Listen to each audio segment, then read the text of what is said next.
ಕಳೆದ 2-3 ದಿನಗಳಿಂದ ಗುಲ್ಬರ್ಗ ತಿರುಗಾಡ್ತಾ ಇದ್ದೇನೆ.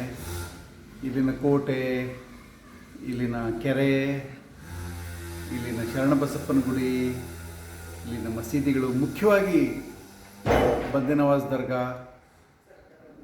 ತುಂಬ ಸಲ ಗುಲ್ಬರ್ಗಕ್ಕೆ ಬಂದಿದ್ದೀನಿ. ಆದರೆ ಇತಿಹಾಸದ ತಿಳುವಳಿಕೆ ಇರೋ ರೌಫ್ ಖಾದ್ರಿ ಅವ್ರ ಜೊತೆಗೆ, ಪಟೇಲ್ ಅವ್ರ ಜೊತೆಗೆ, ಇಂಥ ಗೆಳೆಯರ ಜೊತೆಗೆ ಗುಲ್ಬರ್ಗ ನೋಡ್ತಾ ಇದ್ದೀನಿ. ನಿಜವಾಗ್ಲೂ ಇತಿಹಾಸದ ಕಳೆದು ಹೋದ ನಮಗೆ ಗೊತ್ತಿಲ್ಲದ ಲೋಕಗಳನ್ನು ಈ ಗೆಳೆಯರು ನನಗೆ ತೋರಿಸ್ತಾ ಇದ್ದಾರೆ.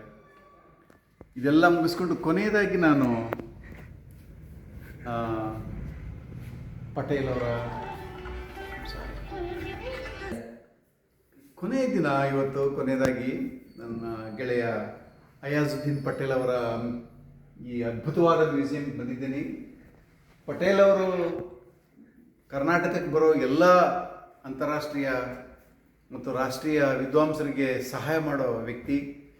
ಇತ್ತೀಚೆಗೆ ಬೀದರ್ಗೆ ನಿಕೋಟಿನ್ ಭೇಟಿಯ ಬಗ್ಗೆ ರಷ್ಯಾದಿಂದ ಬಂದ ನಿಯೋಗದ ಜೊತೆಗೆ ಅವರು ತುಂಬ ಕೆಲಸ ಮಾಡಿದ್ದಾರೆ.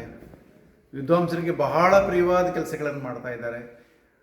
ಪಟೇಲ್ ಅವರ ಬಹಳ ದೊಡ್ಡ ವಿಶಿಷ್ಟತೆ ಅಂದರೆ ಗುಲ್ಬರ್ಗಾದ ಮಾನ್ಯುಮೆಂಟ್ಸ್ಗಳ ಮೇಲೆ ಅದ್ಭುತವಾದ ಫೋಟೋಗ್ರಫಿ ಮಾಡಿರೋದು, ಪೇಂಟಿಂಗ್ಸ್ ಮಾಡಿರೋದು, ಮತ್ತು ಈ ಭಾಗದ ಒಂದು ಸಂಸ್ಕೃತಿಯ ಮೇಲೆ, ಈ ಭಾಗದ ಚರಿತ್ರೆಯ ಮೇಲೆ ಅಪಾರವಾದ ತಿಳುವಳಿಕೆ ಮತ್ತು ಉತ್ಸಾಹ ಇರೋದು.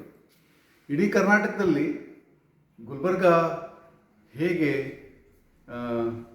ಚರಿತ್ರೆಯ ಪುಟಗಳಿಂದ ಅದು ಕಣ್ಮರೆಯಾಗೋ ಥರದಲ್ಲಿ ಅದು ಮಂಕಾಗ್ತಿದೆ, ಆ ಇತಿಹಾಸವನ್ನು ಮತ್ತೆ ಪ್ರಜ್ವಲಿಸುವ ಹಾಗೆ ಮಾಡೋ ಕೆಲಸದಲ್ಲಿ ಅವರು ತೊಡಗಿದ್ದಾರೆ.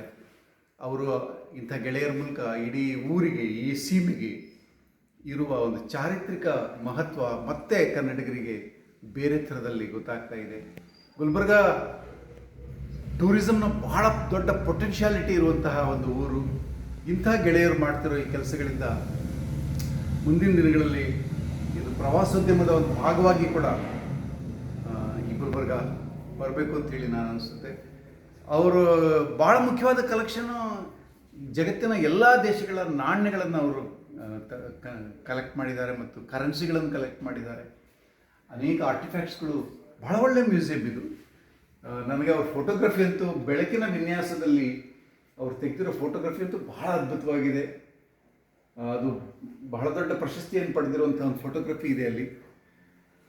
ಮೇಲ್ಗಡೆಯಿಂದ ಗೋಲ್ ಗುಂಬಜನ್ನು ಅವರು ಚಿತ್ರಿಸಿದ್ದಾರೆ, ಒಂದು ಫೋಟೋ ಕ್ಲಿಕ್ ಮಾಡಿದ್ದಾರೆ. ಮತ್ತು ಇಬ್ರಾಹಿಂ ರಜಾದ ಒಂದು ಬಹಳ ಅಲಂಕೃತವಾದಂತಹ ಒಂದು ಕಂಬವನ್ನು ಕೂಡ ಚಿತ್ರಿಸಿದ್ದಾರೆ. ಐ ಥಿಂಕ್ ಕ್ಯಾಮ್ರಾದಲ್ಲಿ ಕಾವ್ಯವನ್ನು ಬರೆಯುವ, ಪೊಯಿಟ್ರಿಯನ್ನು ಬರೆಯುವ ಒಂದು ದೊಡ್ಡ ಶಕ್ತಿ ಅವರಲ್ಲಿದೆ.